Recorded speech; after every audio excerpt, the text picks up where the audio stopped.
தேவன் நல்லவராக இருக்கிறபடினால நம்ம ஒவ்வொரு நாளும் நம்மை தாங்கி ஏந்தி சுமந்து தப்புவித்து அனுதினமும் கத்தர் காத்து நடத்தி வருகிறார். சோர்ந்து போயிட்டோமா, வார்த்தைகளை கத்தர் தருகிறார். அந்த வார்த்தையை பிடித்துக்கொண்டு மறுபடியும் ஓடுவதற்கு கத்தர் பலன் தருகிறார். அதனால தானே சூரிய செடியில் எலியா சோர்ந்து போய் இருக்கும்போது கத்தர் பலப்படுத்துகிறார்.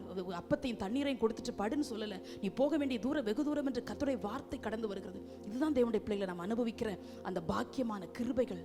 உலக ஜனங்களுக்கு கிடைக்காத அந்த கிருபைகள் கத்தர் நமக்கு தந்து அப்பா நம்மோடு கூட பேசி வேண்டிய நேரத்தில் தகுந்த மன்னாவை நமக்கு நேராக அனுப்பி கத்தர் நம்மை பலப்படுத்தி வருகிறார். ஒரு வசனத்தை நாம் வாசித்து தியானிப்பதற்கு பரிசுத்த ஆவியானவர் நம்ம கிருபை பாராட்டுவராக. எல்லாரும் திருப்பிக் கொள்ளலாம், சேர்ந்து வாசித்து கத்தர் நாமத்தை மகிமைப்படுத்துவோம். சகரியாவின் புஸ்தகம் 9ஆம் அதிகாரம் 12ஆம் வசனத்தை வாசிக்கலாமா? சகரியாவின் புஸ்தகம் 9ஆம் அதிகாரம் 12ஆம் வசனம். நம்பிக்கையுடைய சிறைகளே அரணுக்கு திரும்புங்கள், இரட்டிப்பான நன்மையை தருவேன், இன்றைக்கே தருவேன். நம்பிக்கையுடைய சிறைகளே அரணுக்கு திரும்புங்கள், இரட்டிப்பான நன்மையை தருவேன், இன்றைக்கே தருவேன் என்று கத்தர் வாக்கு கொடுக்கிறார். ஒரு நல்ல வாக்குத்தத்தை கத்தர் இஸ்ரவேல் ஜனங்கள் கத்தர் கட்டளையிடுகிறார். இந்த இஸ்ரவேல் ஜனங்கள் அடிமைத்தனத்திலிருந்து, பாபிலோனிய அடிமைத்தனத்திலிருந்து அவங்க திரும்பி வந்துட்டாங்க. திரும்பி வந்தாச்சு, ஆனாலும் சூழ்நிலை அவங்களுக்கு அனுகூலமா இல்லை. இன்னும் தேசம் தன்னுடைய பழைய நிலைமைக்கு திரும்பல. இவர்கள் ஆலயத்தையும் கட்ட முடியாத ஒரு சூழ்நிலையில் இருக்கிறாங்க. அவர்கள் விரும்பினது போல இன்னும் அவர்கள் சுதந்திரமாய் தன்னுடைய தேசத்துல வாழ முடியல. ஆண்டவர் அந்த ஜனங்களை பார்த்து கூப்பிடுறாரு, நம்பிக்கையுடைய சிறைகளே நீங்க அரணுக்கு திரும்புங்க, நான் இரட்டிப்பான நன்மையை உங்களுக்கு வச்சிருக்கிறேன், அதை நான் இன்றைக்கே தருவேன் என்று கத்தர் அந்த ஜனங்களுக்கு வாக்கு கொடுக்கிறார். அந்த வசனத்தை கத்தர் இந்த நாட்களிலே நம்ம அந்த வசனத்தின் மூலமாய் கத்தர் நம்மோடு கூட பேசுவாராக. ஆண்டவர் அந்த ஜனங்களை கூப்பிடுறாரு, நம்பிக்கை இல்லாத சிறைகளேன்னு கூப்பிடல, நம்பிக்கையுடைய சிறைகளே. நம்பிக்கை இல்லாம பாபிலோன்ல இருந்தாங்க, ஆனா இப்ப நம்பி ஆண்டவர் விடுதலையாக்கி எருசலேமுக்கு கத்தர் திரும்ப கொண்டு வந்துட்டார். அதனால தான் இப்ப கூப்பிடுறாரு நம்பிக்கையுடைய சிறைகளே. அந்த நம்பிக்கை யாரு? தேவன் தான் அந்த நம்பிக்கை. அதனால தான் அந்த நம்பிக்கையுடைய சிறைகளே என்று சொல்லி ஆண்டவர் இஸ்ரவேல் ஜனங்களை பார்த்து கூப்பிடுறார். இந்த ஜெப நேரத்தில் கூட பலவீனமாகிய சிறையில் நீங்க அகப்பட்டு வந்திருக்கலாம், கண்ணீராகிய சிறையில் நீங்க அகப்பட்டு வந்திருக்கலாம், சில வேதனையாகிய சிறையில் நீங்க மாட்டிக்கொண்டது போல இருக்கிற சிறைன்னா என்னன்னு கேட்குறீங்களா? எப்பக்கும் விடுதலை இல்லாத ஒரு நிலைமை, ஒரு அடைக்கப்பட்ட நிலைமை, ஒரு போராட்டமான ஒரு நிலைமை தான் சிறை. அப்படியே பிடிச்சு வச்சிருக்கும்ல, அப்படி பிடிச்சு வச்சுட்டு ஐயோ இதுல இருந்து எப்படி வெளியே வருவோம் அப்படின்னு சொல்ற நிலைமை தான் சிறை. அப்படிப்பட்ட பலவீனமாகிய சிறைகளோ, நீங்கள் விரும்பாத சில சூழ்நிலைகளை சிறைகளோ உங்களை அடைச்சு போட்டிருக்கலாம். ஆண்டவர் வாக்கு கொடுக்கிறார், நம்பிக்கையுடைய சிறைகளே. வேதத்துல அநேகம் பேர் சிறையின் அனுபவத்திலிருந்து வெளியே வந்தாங்க. நேரம் நம்ம குறுகினதா இருக்கிறபடினாலே குறுகின நேரத்தில் சில காரியங்களை மாத்திரம் உங்களுக்கு காட்டி கொடுத்து வசனத்தை நான் முடிக்க விரும்புகிறேன். நம்பிக்கையோடு கேளுங்க, வார்த்தையை விசுவாசத்தோடு கேளுங்க, கர்த்தர் நம்மோடு கூட பேசுவாராக. ஆதியாகமத்தின் புஸ்தகம் 39ஆம் அதிகாரம் 20ஆவது வசனத்தில் வாசிக்கிறோம், யோசேப்பை அவன் எஜமான் பிடித்து சிறைச்சாலைக்காரன்ட்ட ஒப்புவித்தான் என்று வேதம் சொல்லுகிறது. அவன் செய்யல, ஒரு குற்றமும் செய்யல யோசேப்பு. நமக்கு தெரியும், போத்திபாருடைய மனைவி பொய்யாய் குற்றம் சாட்டினபடினாலே, அந்த குற்றத்தை உண்மையென்று இந்த நம்பினபடினாலே இவன் அவனை எஜமான் பிடித்து சிறைச்சாலைக்காரனுடைய கையில ஒப்புவித்தான். ஆதியாகமம் 39:20 அப்படித்தான் வாசிக்கிறோம். ஒப்புவித்தான் என்று வேதம் சொல்லுகிறது. ஒரு வார்த்தையும் பேசல யோசேப்பு. பேசணும்னா பேசியிருந்திருக்கலாம், ஆனா யோசேப்பு அப்படி பேசல. நான் தவறு ஒன்றும் செய்யல, அப்படி பேசல. நீதியை நியாயத்தை சொல்லவும் விரும்பல. தேவன் அனுப்புகிற எல்லா பாதைகளுக்குள்ளும் யோசேப்பு தைரியமாய் போவதற்கு தன்னை முழுமையாய் அர்ப்பணித்திருந்த ஒரு வாலிபன் அவர். இந்த சம்பவம் நடக்கும்போது யோசேப்புக்கு 20 வயது இருந்திருக்கலாம். ஏனென்றால் 17 வயசுல குழியில போடப்பட்டு 2 முறை விற்கப்பட்டு தான் இங்க போறார் எகிப்துக்கு. ஆகவே ஒரு 20 to 30 வயதுக்குள்ள இந்த சம்பவம் நடந்திருக்கலாம். நிச்சயமா ஒரு 20 வயசு இருக்கலாம்னு வேத வரலாற்று ஆசிரியர் சொல்றாங்க. 20 வயது வாலிபன் செய்யாத அசுத்தமான அருவருப்பான இச்சையான ஒரு போலியான ஒரு குற்றச்சாட்டுக்கு சிறைச்சாலைக்கார வேதம் சொல்லுது அவனை பிடித்து என்று சொல்லப்படுகிறது. ஏதோ இந்த கைதிகள் எல்லாம் கிரிமினல் குற்றவாளிகளை பிடிக்கிறது போல யோசேப்பின் எஜமான் அவனை பிடித்து சிறைச்சாலை தலைவனுடைய கையில் ஒப்பு கொடுத்தான். அடுத்த வசனம் சொல்லும், 21ஆம் வசனம் ரொம்ப ஆச்சரியமா இருக்கும். கர்த்தரோ யோசேப்போடு இருந்து. அவன் பிடிச்சா என்னங்க, அவன் சிறைச்சாலை தலைவன்ட்ட ஒப்பு கொடுத்தா என்ன, கர்த்தரோ யோசேப்போடு. அதுதாங்க விஷயம், அதுதான் விஷயம், அதுதான் நம்பிக்கையோட சிறைன்னு சொல்றேன். ஏன் அரணுக்கு திரும்புங்கள் கூப்பிடுறாருன்னா, அரண் என்றால் பாதுகாப்பு, அரண் என்றால் கோட்டைன்னு அர்த்தம். இந்த இடத்துல நான் அரணாய் நான் சொல்ல நினைக்கிறது, கர்த்தர் கூட இருந்ததுதான் யோசேப்புக்கு அரணாய் இருந்தது. அழல என்னை தலைவன்ட்டு சிறைச்சாலையில் ஒப்பு கொடுத்துட்டாங்க. ஒரு அழகுள்ள வாலிபன், சௌந்தரியமுள்ள ஒரு வாலிபன், அடுத்த தேசத்திலிருந்து வந்த வாலிபன். ஐயோ என்னுடைய மானம் எங்கே, என்னுடைய கௌரவம் எங்கே, என்னுடைய மதிப்பு எங்கே, அப்படிலாம் அலறல. வேதம் தெளிவாய் அடையாளப்படுத்துகிறது. ஆதியாகமம் 39:21 மறக்கவே கூடாது. கர்த்தரோ யோசேப்போடே இருந்து, அந்த சிறைச்சாலையிலும் கர்த்தர் யோசேப்போடு இருந்து சிறைச்சாலை தலைவனுடைய கண்கள் அவனுக்கு தயவு கிடைக்கும்படி செய்தார். அதனால தான் நான் முதலே சொன்னேன், நம்பிக்கையுடைய சிறைகளே என்று சொன்னேன். இந்த சிறைச்சாலையின் அனுபவத்தில், இந்த கடினமான குற்றச்சாட்டின் அனுபவத்தில், இந்த கண்ணீரின் பாதையில், இந்த அவமானத்தின் பாதையில் கர்த்தரே யோசேப்புக்கு நம்பிக்கையா இருந்தபடினாலே கர்த்தர் சிறைச்சாலை தலைவனுடைய கண்கள்ல தயவு கிடைக்கும்படி செய்தாரே. தேவனுடைய பிள்ளைகளே, கர்த்தராகி அரண்டத்துல திரும்பி வாங்க. தேவன் தான் நமக்கு அரண். அவற்றை திரும்பி வாங்க இயேசுவின் நாமத்தினால. நிச்சயமாய் நமக்கு தயவும் இரக்கமும் கிருபையும் கர்த்தர் கிடைக்கும்படி கர்த்தர் செய்வா.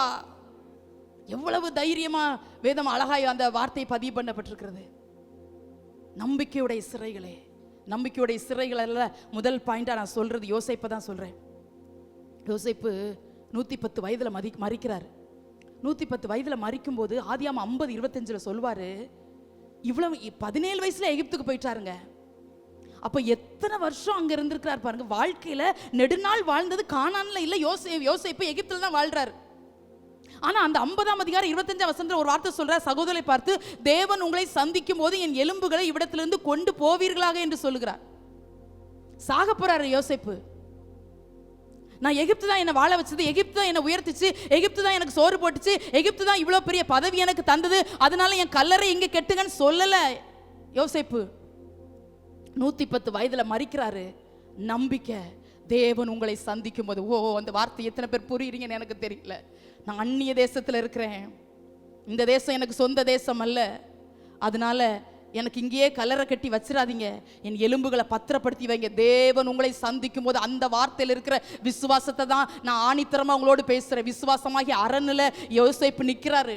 குழியில போடப்பட்டாலும், அவமானமாய் குற்றச்சாட்டப்பட்டாலும், 2 முறை விற்கப்பட்டாலும், சிறைச்சாலையில கொடுமையாய் சங்கீதத்தில் வாசிக்கிறோம், யோசேப்புடைய பிராணன் இரும்பில் அடைபட்டிருந்தது வாசிக்கிறோம். இப்படிப்பட்ட சூழ்நிலைகளில் இருந்தாலும் யோசேப்புடைய விசுவாசம் கொஞ்சம் கூட குறையல. 17 வயதுல தகப்பண்ட வீட்டில் இருக்கும்போதே, 17 வயசுக்கு முந்தையே தரிசனத்தை பார்த்துட்டாரு, சொப்பனத்தை பார்த்துட்டாரு. இள வயதிலே கர்த்தர் தரிசனத்தை திட்டத்தை தந்துட்டாரு. எப்படியும் அதை கர்த்தர் எனக்கு நிறைவேற்றுவார். எத்தனை வயசானாலும் பரவாயில்ல, எத்தனை ஆண்டுகள் தாமதமானாலும் பரவாயில்லன்னு சொல்லி நம்பிக்கையோடு காத்திருந்த அந்த விடுதலை யோசேப்பு பெற்றுக்கொண்டார். தேவனுடைய பிள்ளைகளே, ரெட்டிப்பான நன்மையை தருவேன், இன்றைக்கே தருவேன் என்று சகரியா 9:12 வாசிச்சோம். யோசேப்புடைய வாழ்க்கையில் அது அப்படியே நடந்துச்சு. ஏன் அப்படின்னு கேட்குறீங்களா? விடுதலை மட்டும் பண்ணி விடல யோசேப்பை. எனக்கு அது எல்லா வசனத்தையும் சொல்ல நேரம் இல்லை. போத்திபாற்றிலிருந்து உத்தரவு வரும்போது ஒரு வசனம் எழுதப்பட்டிருக்கும், தீவிரமாய் காவல் கிடங்கிலிருந்து விடுதலையாக நான் என்று சொல்லி. தீவிரமாய் காவல் கிடங்கிலிருந்து யோசேப்பை தூக்கி விடுறாங்க. அங்க போய் போத்திபாருடைய சொப்பனத்துக்கு அர்த்தம் சொன்ன உடனே அவருக்கு பதவியும் வருகிறது. அதான் ரெட்டிப்பான நன்மை. விடுதலை மாத்திரமல்ல, பதவியும் சேர்ந்து வருகிறது. ஆண்டவர் டபுள் பிளெஸிங் யோசேப்புக்கு. இதெல்லாம் பார்க்கிறாரு. தேவன் என் கூட இருக்கிறதுனால ஸ்டெப் பை ஸ்டெப்பா ஆண்டவர் உபத்திரவத்தின் பாதையில, கண்ணீரின் பாதையில, வெறுமையின் பாதையில, தனிமையின் பாதையில, அவமானத்திலாம் கர்த்தர் நடத்துகிறத பார்த்துட்டு தான் 50:25 நான் சொன்னேன். சொல்றாரு, கர்த்தர் உங்களை சந்திக்கும் போது என் எலும்புகளை கொண்டுட்டு போயிருங்க. என்னைக்காவது உங்களை கர்த்தர் நிச்சயமா ஒரு நாள் சந்திப்பார். நீங்க என்னைக்கு இங்க அடிமை இருக்க மாட்டீங்க. இது அடிமையின் தேசம்.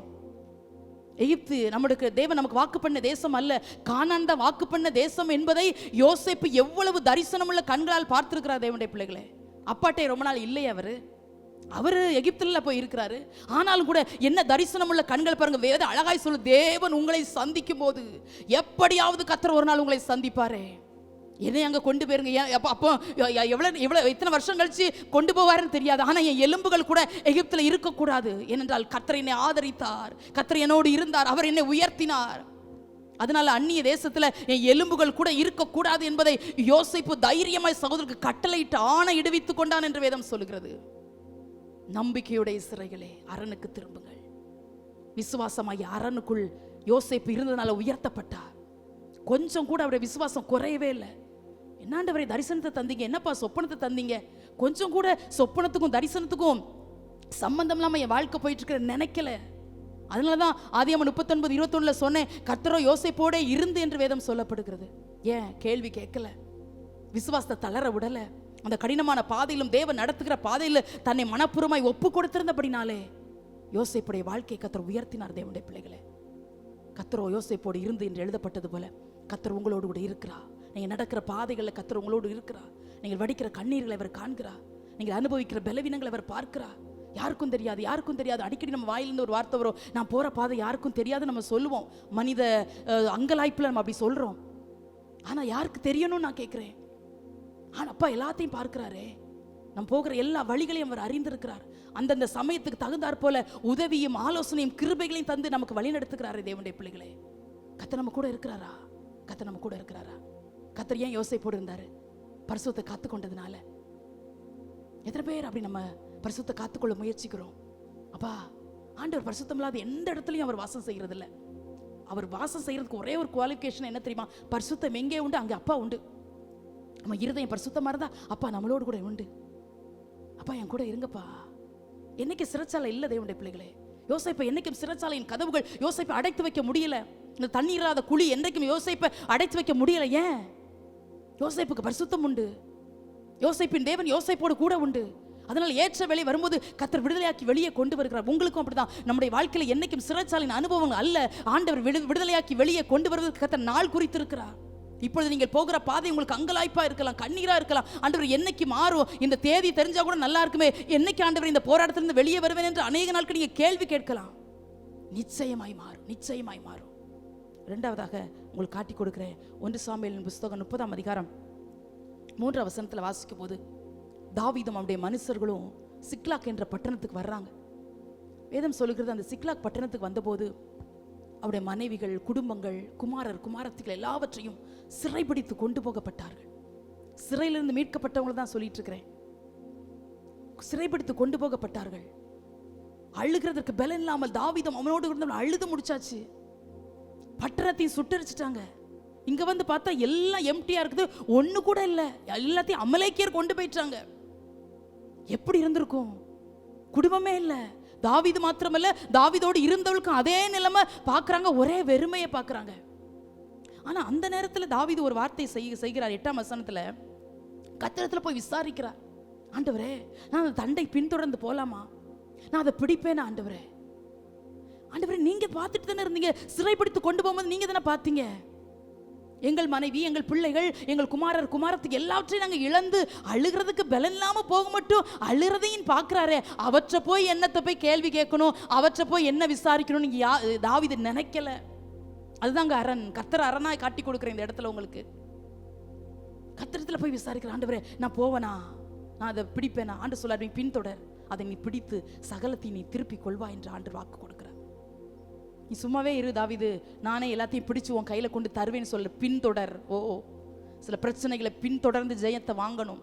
சில சத்துருடைய கிரிகளை பின்தொடர்ந்து போய் ஜெயத்தை வாங்கணும். அதனாலதான் வேதம் சொல்லுகிறது, ஒரு தாவீது சவுல்கிட்ட போய் நின்னு சொல்லுவார், அரண்மனையில நின்று, ஒரு விச சிங்கமும் ஒரு விச கரடியும் வந்தது, நான் அதை தொடர்ந்து போய் அதை பிடித்துன்னு சொல்வார்.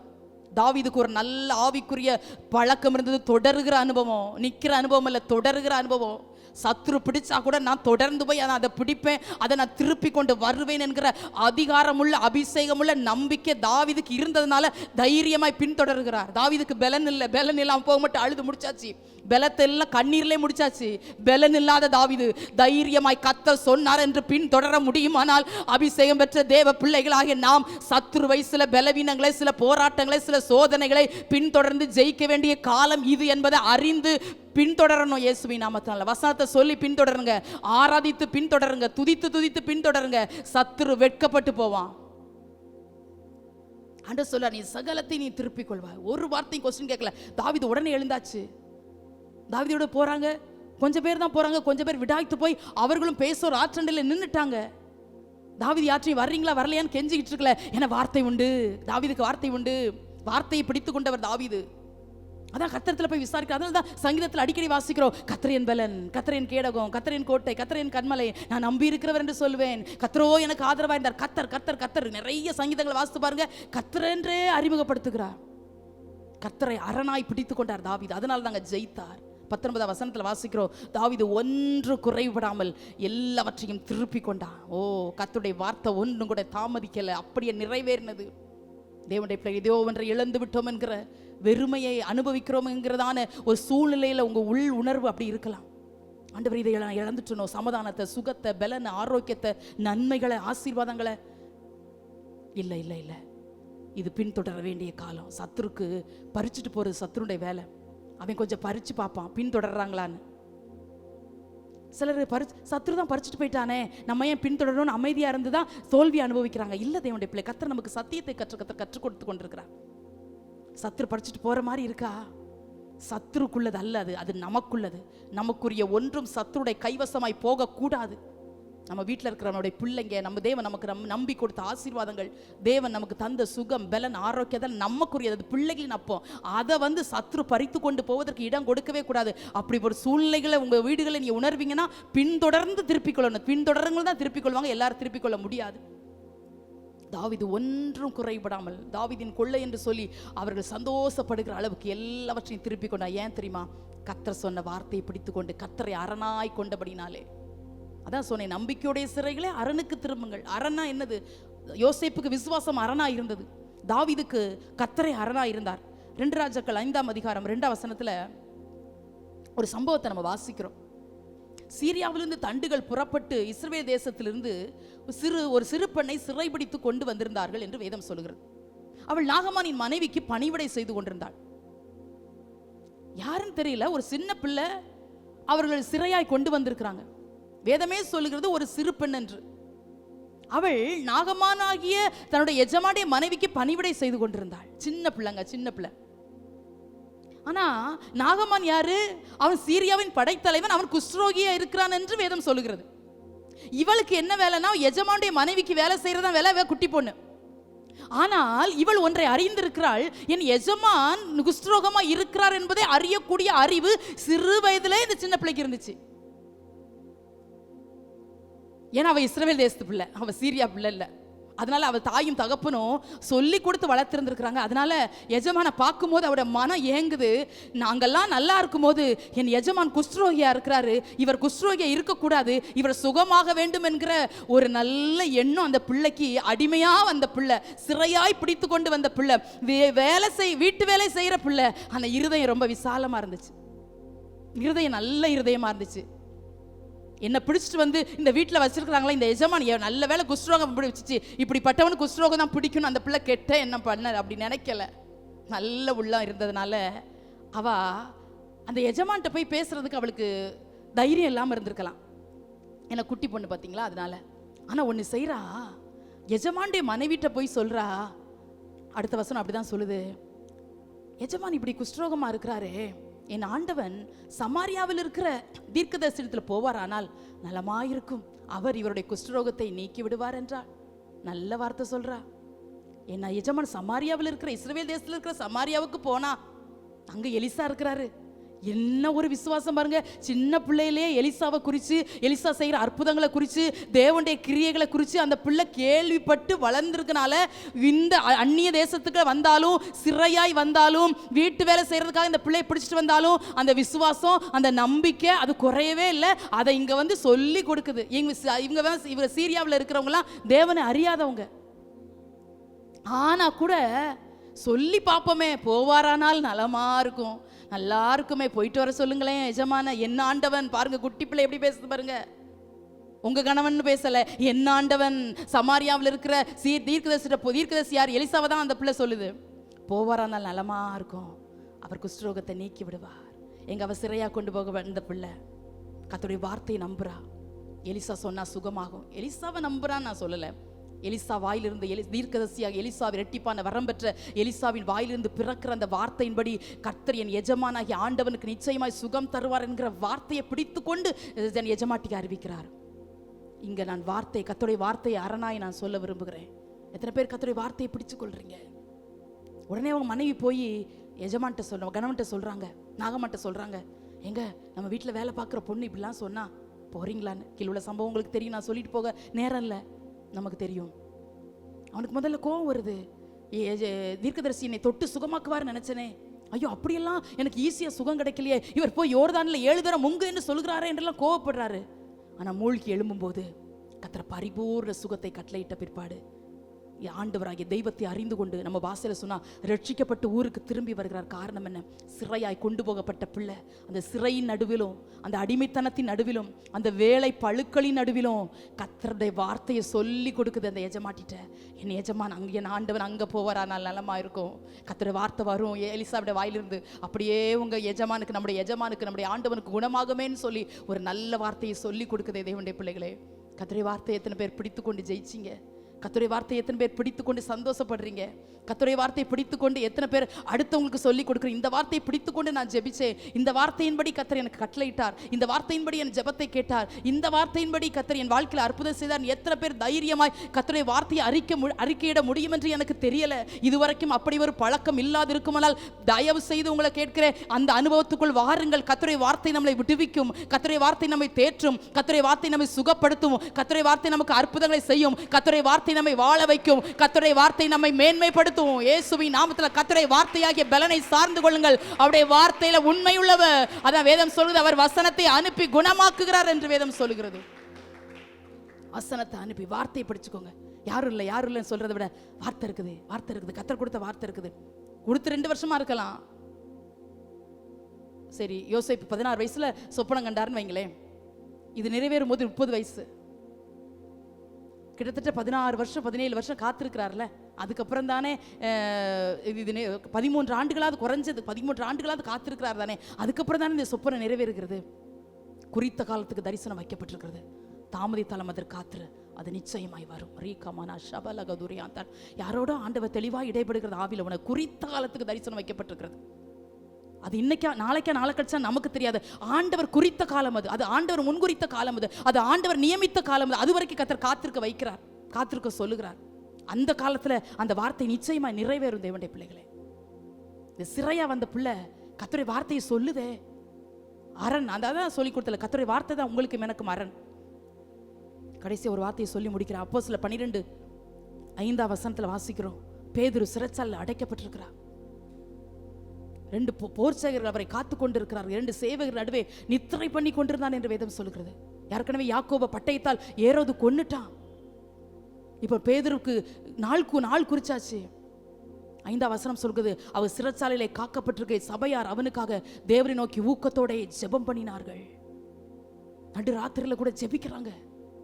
ஏன்னா பேதுரு சிறைச்சாலையில் இருக்கிறாரு, எப்படியாவது விடுதலை ஆகணும். அவர்கள் ஜெபத்தை அரணாய் நம்பினார்கள். எப்படியும் விடுதலை ஆகுவாரு. ஏற்கனவே யாக்கோபை நாங்கள் இழந்துட்டோம், இந்த பேதுருவை நாங்கள் இழக்க விரும்பல. ஏரோது பொல்லாதவன், அவன் சிறையில் வைத்த நோக்கமே ஏனென்றால் யாக்கோபை கொலை செய்து யூதர்களுக்கு பிரியமாயிருந்தது என்று அறிந்துதான் இன்னொரு கொலை செய்து விடலாம் என்றுதான் நயவஞ்சகமாய் பேதுருவை பிடித்து சிறைச்சாலை காத்து வைத்திருக்கிறான், இவனையும் கொலை செய்து விடலாம் என்று. ஆனால் இந்த ஜெபம் அதை தடுத்து போட்டது இயேசுவின் நாமத்தினால. சத்ரு சில நேரம் நாள் குறித்திருப்பான். சில நேரம் மருத்துவர்கள் சொல்வாங்கல்ல, 2 நாள் தான், 2 மாசம் தான், அவர்களும் நாள் குறிப்பாங்க. நமக்கு என்னங்க சத்ரு நாள் குறிக்கிறது? ரீபாலாக தூராமா சாந்தாரகதரா. ஒரு வசனம் உண்டு, கொலோசியர் நினைக்கிறேன், சத்ருடைய எழுத்துக்களை, சாத்தானுடைய எழுத்துக்கள் எல்லாம் அவர் அழித்து போட்டார். அந்த அவர் சிலுவையில வெற்றி சிறந்தார், வெளியரங்கமான கோலமாக்கி சிலுவையில வெற்றி சிறந்தார் என்று எழுதப்பட்டிருக்கும். சத்துருடைய எழுத்துக்களை அழிக்கப்படும் இயேசுவின் நாமத்தில். ஏற்கனவே சத்ருவாகி ஏரோது இங்க நாள் குறித்து எழுதி வச்சுட்டான் பேரோதுக்கு. ஆனா நாள் குறித்த முந்தின நாள் ராத்திரியிலே கர்த்தர் சடுதியாய் ஆண்டவர் பேதுருடைய வாழ்க்கையில இடைபடுகிறார். அறையில தூதன் வருகிறான், வெளிச்சம் பிரகாசிக்கிறது, ஒரு பெரிய விடுதலையை பார்க்கிறோம். இதே மாதிரி அப்போஸ்தலர் 16 பவுலும் சீலாவும் கர்த்தரை துதித்து பாடிக்கொண்டிருக்கும்போது சிறைச்சாலை அஸ்திபாரங்கள் குலுங்கும்படியான ஒரு பெரிய விடுதலை கர்த்தர் தருகிறார். ஏன்? அவர்களாம் துதியை, ஆராதனையை, ஜெபத்தை அரணாய் நம்பி இருந்தார்கள், அதனால விடுதலை பெற்றார்கள். நமக்கு சிலர் அப்படி நம்பிக்கை வரல. எப்படியாவது குறுக்கு வழியில போய் விடுதலை வாங்கிடலாமா, குறுக்கு வழியில போய் எப்படியாவது சுகத்தை வாங்கிடலாமா? இல்ல தேவனுடைய பிள்ளைகளே, அதான் வேதம் சொல்லுகிறது, அவர் சிறைச்சாலை காக்கப்பட்டிருக்க சபையார் அவனுக்காக ஊக்கத்தோட ஜெபித்தார்கள். அவர் தூங்குறாருங்க, பேதுரு அங்க தூங்கிட்டாரு. சோர்ந்து போய் தூங்கிச்சாரோ இல்ல கர்த்தரை நித்திரையை கொடுத்தாரோ, ஐ டோன்ட் நோ. ஆனா இந்த ஜெபம், இங்கிருந்து சபையார் ஜெபிக்கிற ஜெபம், ஓ இந்த ஜெபத்தின் அக்கினி, இந்த ஜெபத்தின் வல்லமை, இந்த ஜெபத்தின் மகிமை சிறைச்சாலை கதவுகளையும் தாண்டி உள்ள போக வைத்தது. கர்த்தருடைய பிள்ளைகளே, ஜெபம் எவ்வளவு வல்லமையில காரியங்களை செய்கிறது தேவனுடைய பிள்ளைகளே. சிறைச்சாலை அஸ்திபாரங்கள் அசையும்படியான இது சாதாரண ஜெபம் அல்ல, வல்லமையுள்ள ஜெபம் நடுராத்திரில ஏறெடுக்கப்பட்டது இயேசுவின் நாமத்தினால. ரீபாலக தூரமனா சந்தரகதன மரியாந்தனா. ஏதோ ஒன்றை உங்களை கட்டி விட்டதுன்னு நினைக்கிறீங்களோ, ஏதோ அந்தகாரத்தின் கிரியைகளின் மீது போடப்பட்டது என்று சொல்லி நீங்கள் மனம் பதறி இருக்கிறீர்களோ, ஜெபம் இரும்பு தாழ்பால்களையும் வெண்கல கதவுகளையும் அந்தகாரத்தின் சங்கிலிகளையும் அது முறிக்கும் இயேசுவின் நாமத்தினால. ஜெபிச்சு பாருங்க, அற்புதங்கள் நடக்கும். ஜெபிச்சு பாருங்க, விடுதலைகள் வரும். ஜெபிச்சு பாருங்க, சத்துடைய ஆயுதங்கள் ஒன்று வாய்க்காமலே போகும் இயேசுவின் நாமத்தினால. இயேசுவின் நாமத்தினால. எவ்வளவு அழகா வேதம் சொல்கிறது. பேதுருவும் 2 சேவர் நடுவே ஜெபித்து கொண்டிருந்தான் என்று எழுதப்படலை. பாவம், ஊழியம் செய்கிறவங்களுக்கு ஒரு பெரிய சோறு வரும் தானே. என்னண்டவரே, உங்களுக்காக தானே இப்போ ஊழியம் செஞ்சேன், உங்களுக்கு தானே ஓடுனேன், இவ்வளோ பெரிய கட்டப்பட்டிருக்கிறேன்னு சொல்லி பேதுரு சோர்வில் தூங்கினாரா என்னமோ தெரியல. ஆனால் இந்த ஜெபம் அவளை விடுதலை ஆக்கினதே. அதான் நம்பிக்கையுடைய சிறைகளை அரணுக்கு திரும்புங்கள். நம்மெல்லாம் நம்பிக்கையுடைய சிறைகள், தேவனுடைய பிள்ளைகள். நம்பிக்கை இல்லாத சிறைகள் கிடையாது. நம்ம உலக ஜனங்கள் தான் நம்பிக்கை இல்லாத சிறைகள். அவங்களுக்கு நம்பிக்கை இல்லை. நம்பிக்கையுடைய சிறைகள். எது நம்பிக்கை? என்ன எனக்கு நம்பிக்கை இருக்குதுன்னு கேட்குறீங்களா? இயேசுவை தான் நம்பிக்கையாக சொல்கிறேன். நமக்கு நம்பிக்கை நம்ம சிறைகள் தான். நம்ம சிறகுடிந்த பறவை போல சில நேரங்கள் நம்ம இருதயம் அலறுகிறது, குமுறுகிறது, ஏங்குகிறது, தவிக்கிறது. ஆண்டவரே எப்படி விடுதலையாகும்? அந்த தாவீது சொல்றாரு சங்கீதத்தில், எனக்கு புறாவை போல சிறைகள் இருந்தால் நான் பறந்து போய் இளைப்பார்வேனே என்று கதறுகிறார். அதே போல தான் சிலர் நம்ம கதறுகிறோம். ஆனால் கதறினாலும் அப்பா பார்த்துக்கிடுவாரு, அப்பா என் ஜெபத்தை கேட்பாரு. அதான் அடிக்கடி சொல்லியிருக்கிறல்ல, ஒரு சகோதரி அடிக்கடி அவங்க வாழ்க்கையில் நடந்தல்ல நடக்காமல் இருக்கிற ஒரு நன்மையை சொல்லி சொல்லி புலம்புவாங்க, ரொம்ப அழுவாங்க, ரொம்ப குமுறுவாங்க. சிலர் எனக்கே தெரியாது அவங்க எப்படி ஆறுதல் படுத்துவது, எப்படி அவங்கள தைரியப்படுத்துவது எனக்கே தெரியாது. ஐயோ சோர்ந்து போயிட்டாங்களோ, ஐயோ விசுவாசத்தை தளர விட்டாங்களோ அப்படின்னு நான் நினைப்பேன். ஆனால் அவ்வளவு அழுதுட்டு அவ்வளோ சோர்ந்துட்டு அவங்க சொல்லுவாங்க, இல்லை அப்பா பார்த்துக்கிடுவாரு, அப்பா செய்வார், எனக்கு செய்யாமல் யாருக்கு செய்வார், கண்ணீர் எப்படி வீணா போகும் பாஸ்டர்மா, தேவ சமூகத்தில் வடித்த கண்ணீர் வீணா போகாது, அப்படியே சொல்லுவாங்க. கர்த்தர் 2 வாரங்களுக்கு முன்பதாக அவர்களுடைய ஜீவியத்தில் அவர்கள் எதிர்பார்த்த நன்மையை கர்த்தர் ஆசீர்வாதமாய் தந்தார். வேண்டுவதற்கு நினைப்பதற்கு அதிகமாய் கிரியை செய்கிற தேவன். நாங்கள் கூட அப்படி நினைக்கல, இவ்வளோ பெரிய நன்மை நடக்கும்னு நினைக்கல. அது அவ்வளோ பெரிய நன்மையை கர்த்தர் அவர்களுக்கு செய்து அவர்களை மாத்திரமல்ல எங்களையும் கர்த்தர் மகிழ பண்ணினா. நம்ம ஆராதிக்கிற தேவன் நம்பிக்கையுடைய சிறைகளாய் நம்மளை பார்க்கிற தேவனுடைய பிள்ளைகளை. நம்பிக்கை இல்லாமல் பேசாதீங்க, விசுவாசம் இல்லாமல் பேசாதீங்க, தளர்ந்து போயிடாதீங்க, சோர்ந்து போயிடாதீங்க, அதைரியப்பற்றாதீங்க, பாட்டு பாடுங்க, துதிங்க, கர்த்தரை ஆராதிங்க, கர்த்தருடைய வார்த்தையை பிடித்துக் கொள்ளுங்க. 2 ராஜாக்கள்ல வாசிக்கிறோம், 2ஆம் அதிகாரம் நினைக்கிறேன். எலிசாவுக்கு ரெட்டிப்பான ஆவியின் வரம் கிடைக்குது. அவர் சொல்றாரு, எலியா சொல்றாரு, நான் எடுத்துக்கொள்ளப்பட போறேன், எடுத்துக்கொள்ளப்படுவதற்கு முன்பதாக உனக்கு என்ன வேணும்னு கேட்கும்போது அவர் சொல்றாரு, உம்மிட்ட இருக்கிற ஆவியின் வரம் எனக்கு ரெட்டிப்பா வேணும்னு. அப்படியே கர்த்தர் ரெட்டிப்பான ஆவியின் வரத்தை கர்த்தர் கொடுக்கிறார். ஏதோ ரெட்டிப்பான நன்மை, ரெட்டிப்பான சுகம், ரெட்டிப்பான பலன், உலக பிரகாரமாக எல்லாம் டபுளாக கிடைச்சா, 2 கிடைச்சா ரொம்ப சந்தோஷமா இருக்கும். 1 கேட்டால் 2 கிடைக்குது அப்படி நான் நினைப்போம். நான் உலக பிரகாரமான நன்மைகளை மாற்றம் சொல்லி நான் முடிக்கல. ஆவியின் வரங்களில் ஒரு ரெட்டிப்பு நமக்கும் நம்ம சபைக்கு உண்டாவதாக. ஜெபத்தில் ரெட்டிப்பான அபிஷேகம், கிருபைகளை ரெட்டிப்பு, வரங்களில் ரெட்டிப்பு, சத்தியத்தில் ஒரு ரெட்டிப்பு, அது நமக்கு உண்டாகட்டும் தேவனுடைய பிள்ளைகள். இதெல்லாம் நமக்கு வேணும். முந்திய விட நான் இப்போ அதிகமாக ஜெபிக்கிறேன், முந்திய விட இப்போ நான் தேவனை அதிகமாக சார்ந்து கொள்கிறேன். முந்தைய சின்ன காரியத்துக்கு பயப்படுவேன், சின்ன காரியத்துக்கு அழுவேன். இப்போ கர்த்தர் கூட இருக்கிறான்னு நான் தைரியமாக இருந்து என் கூட இருக்கிறவங்களை நான் தைரியப்படுத்துகிறேன். சொல்லணும் தேவனுடைய பிள்ளைகளே. அதுதாங்க நம்பிக்கை. நம்ம நம்பிக்கையுடைய சிறைகள். நம்பிக்கை இல்லாத சிறைகள் தான் அழுவாங்க, நம்பிக்கை இல்லாத சிறைகள் தான் வெளியே போய் மனங்கசந்து நிற்பாங்க. நமக்கு நம்பிக்கையுடைய சிறைகள். எதான் இன்னைக்கு பாடணும், ராஜாவின் சமூகத்திலே மனபாரங்களை சொல்லிடுவேன். மனபாரம் இருந்தால் இங்கேயே சொல்லிட்டு போயிருங்க, வெளியே போய் யார்ட்டையும் சொல்லணும்னு அவசியம் இல்லை. ராஜாவின் சமூகத்தில் மனபாரங்களை நம்ம சொல்லலாம்.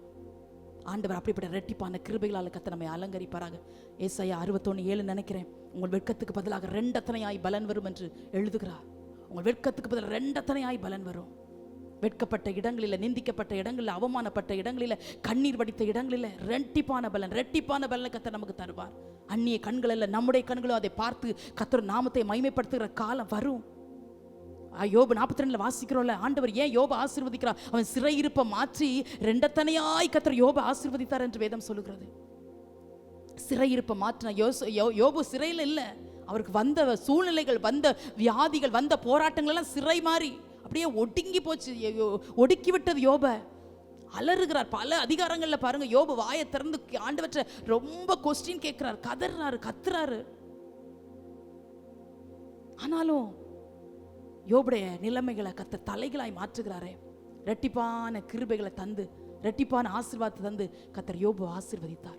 நம்ம வாசித்த சகரியா 9:12 படி, நம்பிக்கையுடைய சிறைகளை அரணுக்கு திரும்புங்கள், ரெட்டிப்பான நன்மையை தருவேன், இன்றைக்கே தருவேன். ஆண்டவர் நம்ம தியானிச்ச ஒவ்வொருடைய வாழ்க்கையிலும் பாருங்க, ரெட்டிப்பான நன்மைகள். யோசேப்புக்கு விடுதலை பிளஸ் உயர்வு.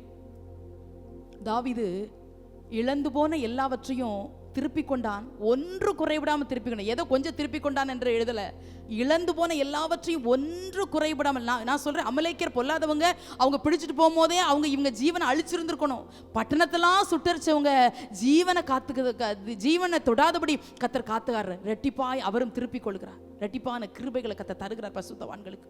ஒவ்வொரு காரியத்தில் பார்க்கும்போது ஆண்டவர் பேதுருடைய வாழ்க்கையில் அப்படிதான் விடுதலையும் கத்தர் தருகிறார்.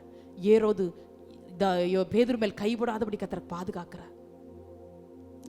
பேதுருக்கு ஜீவன் மட்டும் கொடுக்கப்படல, அந்த சிறைச்சாலிருந்து தப்பி போகிறதான ஒரு வாய்ப்பும் பேதுரு கொடுக்கப்படுகிறது. அது மறுநாள் ஏரோது ரொம்ப தேடி இருந்திருப்பான், ஆனா தேடியும் காணாதிருப்பான்னு சொல்லப்பட்ட வசனத்தின்படி எங்க போனாருன்னே தெரியாது. என்ன தேவனே தந்த விடுதலை அது.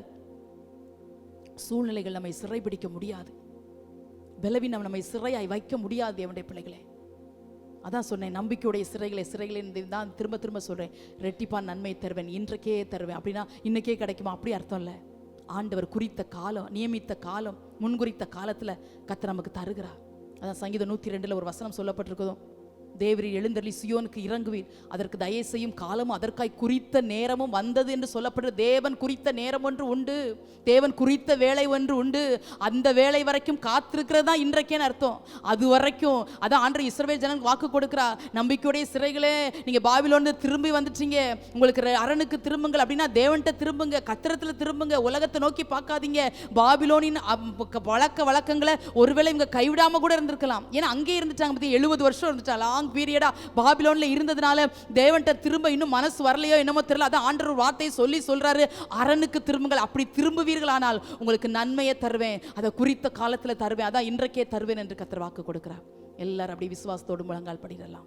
தேவனுடைய பிள்ளைகளே, நம்மை கர்த்தர் நம்மோடு கூட பேசியிருக்கிற நல்ல வார்த்தைகள், இரட்டிப்பான நன்மையை தந்து நம்மளை ஆசீர்வதிக்கிறவர், நம்பிக்கையுடைய சிறைகளாய் நம்மளை பார்க்கிறார். பலவீனங்கள், அந்தகாரத்தின் கிரியைகள், வானமண்டல பொல்லாத ஆவியின் கிரியைகள் நம்மளை சிறைப்படுத்த முடியாது. எல்லாரும் அப்படி விசுவாசத்தோடு கர்த்தரை ஸ்தோத்திரிக்கலாம். ஹல்லேலூயா.